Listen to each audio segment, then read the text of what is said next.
Hi everyone and welcome to another episode of Classic Gamer 74. I'm your host Anthony Gamer and I am Red the Fox. And in today's episode we are going to be discussing soccer games. Soccer is a sport that's been around for, quite a long time. Exactly. A lot of archaeologists and historians believe that soccer originated in China around 200 BC. Oh, that was a long time ago. Oh yeah, it sure was. Soccer has been played on the world stage here since 1900 and has been part of the Olympics. Every 4 years they have the World Cup, which is for men and for women. Now, this has been going on since, I believe it started in 1930. Yeah, that's about right. And it's been going on every year except for during World War II. Although soccer, or as those of you from Europe call it, association football, or just plain football, right. Wait a minute, what do they call the football we call football here in America? They call it American football, or in Spanish, football americano. Is not as big here in the United States as it is in Europe, especially in the United Kingdom. I've seen those games just get really out of hand. Oh yeah, I mean, sometimes it's more entertaining to watch the fans than it is to watch the match. Right, that's true. However, it is somewhat popular here in the United States, as there are teams and there are leagues. So, especially with the American women's team, which won the World Cup a couple years ago, it has become a little more popular than it used to be. Believe it or not, soccer was the sport that I played. I did play on a championship team back in the early 90s. Oh, that's cool. Yep, I had a lot of fun playing soccer. Oh, I bet you did. Actually, it was. It was one of the sports I was good at. Oh, okay. But anyway, so regardless of that fact, there are some great soccer games that have been made over the years. And what we're going to look at today are the early soccer games, and we're going to be looking at soccer games that were made only for home consoles. So you ready to get started, Red? Oh yeah, whenever you are. Okay then, let's get started. Okay then, and the first game we got for today is from 1980. It's called Electronic Table Soccer for the Magnavox Odyssey 2. As you can see here, this game is pretty much a electronic version of foosball, which was what you saw in the picture on the cover there. Now, this game, being as it's for the Magnavox Odyssey, you can see that it's kind of limited as to what you can do when they programmed this game, as it was kind of hard to get a full-blown soccer game going here. But it's pretty cool for its time period. One of the things I have to honestly say about Magnavox Odyssey, the graphics and the sprites may not be great, but I tell you, the fun level was pretty high, and this game is a perfect example of that. Right you are, Red. Now let's discuss the first soccer game for Atari 2600, Pele Soccer from 1981, programmed by Steve Wright, and this was also the first game to receive a celebrity endorsement.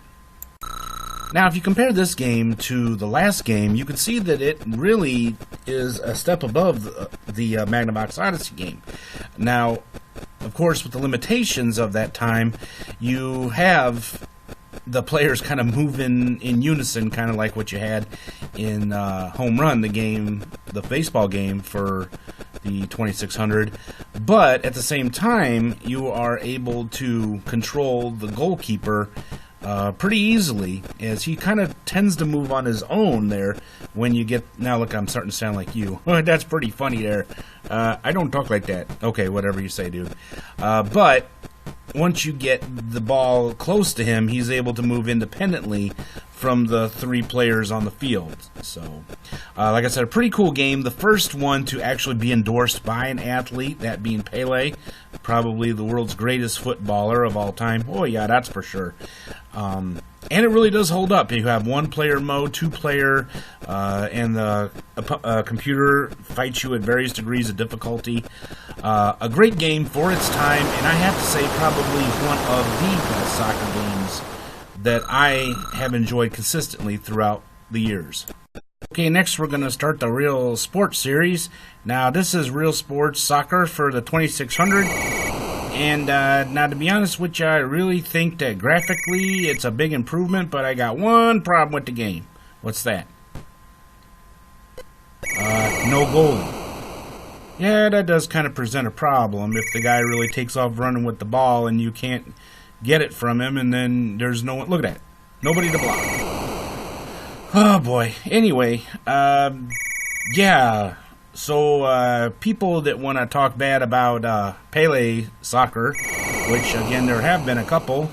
Oh, yeah, I've heard that. And usually it's from people that weren't even around back then. Oh, yeah, so really nobody gives a fuck what some of those young people that are trying to discuss old games are going to say. But honestly, I have to say that Pele was better than this, because at least you had yourself a goalie there to block the ball going in. But, oh, you know, what can you say?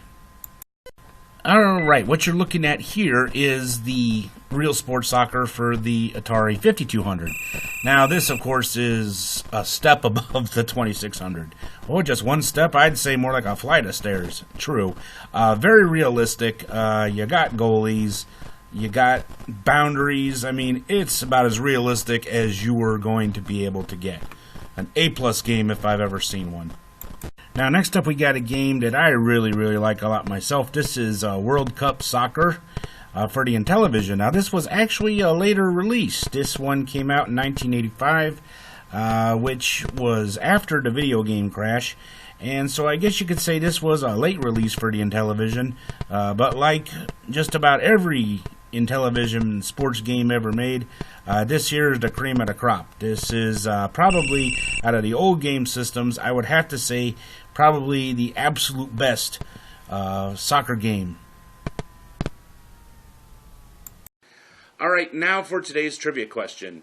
Which country has won the World Cup more times than any other country? And we're talking about the men here.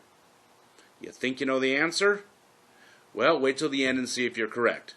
Now let's head into the world of 8-bit, and what you are looking at here is Nintendo World Cup from 1990 by Technos Japan.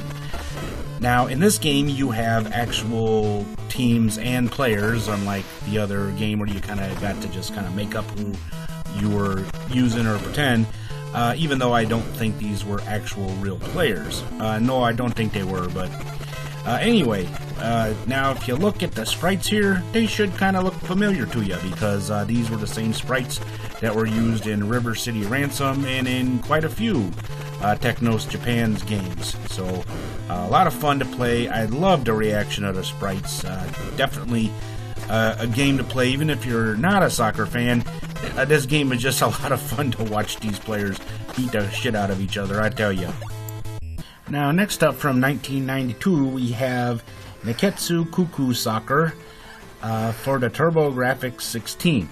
Now, this one here is quite similar to the last game, but as you can see, the sprites are really rich in color and have a depth to them, almost like a 3D feel to them that you didn't get with the other game. But personally, I have to say that I think the TurboGrafx 16 was a very underrated game system.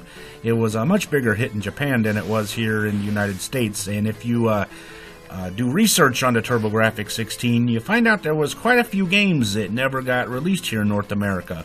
So if you yourself haven't really ever played a TurboGrafx 16, do some research and check out some of these games. This one here is definitely one of those games you should try out. I agree with you. I had a lot of fun playing this game with you, of course. Oh yeah, you know, but honestly, it is kind of like the Nintendo World Cup, just enhanced. Oh yeah. Okay, so with all silliness and aside and some seriousness here, what you're looking at here is a real serious soccer game. Well, I mean, the other ones were serious. I mean, you were really playing soccer. Oh yeah, but I mean, this one here is kind of along the lines of the FIFA games. This here is Formation Soccer from 1994 from Helm Entertainment, again for the TurboGrafx 16. Again, this one here is for the serious soccer player. It kind of brings to mind some of the FIFA games that were released for other systems later on. Now, I'll be honest with you. I think that we're going to have to do another episode. Oh, yeah, about this, definitely. I mean, we're going to have to do one for arcade games, and probably a third one for computer soccer games. I would honestly have to say, Red, that out of all sports games, there have got to be more soccer games, I think, than any other sports games probably put together. Oh yeah, definitely, especially when we go into like the Amstrad CPC and Spectrum, those British computers. You know, them British folks really take soccer seriously, and I think probably at least half of the games for them computers are probably soccer games. Maybe I'm exaggerating, but I don't think so. Oh, totally agree. So, yeah, there's going to at least be one more episode about soccer games and possibly a third. So. Okay, and our final game for today is Backyard Soccer from 2001 for the PS1, made by Infogames. Now, this one I really enjoyed. Actually, I liked the whole series, the whole Backyard Sports series. You had little kids pretending like they were professional athletes. You had the commentary from kids. You get to pick your teams, much like you would like on the playground. Oh yeah, except for in this one, you didn't really have to worry about hurting someone's feelings when you got picked, you know, the one kid last or something. True. But anyway, the game is a whole lot of fun. I would honestly have to say, out of all the games, this one has to be just overall the most fun and probably nostalgic for a lot of people. You know, I remember playing soccer as a kid and, you know, having a whole lot of fun while doing it. And this game really brings back that nostalgic feeling. And the answer to today's trivia question: which country has won the World Cup in the men's division more than any other country? And the answer is Brazil, the country that Pele is from, who is considered the greatest footballer of all time and has led Brazil to the most World Cups of any other country in the world. Well, that brings us to the end of another exciting episode of Classic Gamer 74. I really hope you all enjoyed it. If you did, you know what to do. Give us a big thumbs up and subscribe if you haven't already. In our next exciting episode, we will be discussing war games. Whether you're flying in a jet, a Cessna plane, or in a tank, these games take you into the heart of battle, so you will not want to miss that. Well, on behalf of my friend here, Red the Fox, I want to thank you guys for stopping by. Don't forget, I have another channel here on Bitchute called Musical Memories. You'll find the link in the description below. And in that channel, I talk about some of my favorite albums of all time, ranging from classic rock, country, heavy metal, and everything in between. Boy, that's kind of a big in between there. It sure is. Well, anyway, I will see you guys next week. Thanks again for stopping by. And until we see you again, I'm Anthony Gamer, and I'm Red the Fox. And we wish you all a great day. See you soon. Bye. Goodbye, everyone.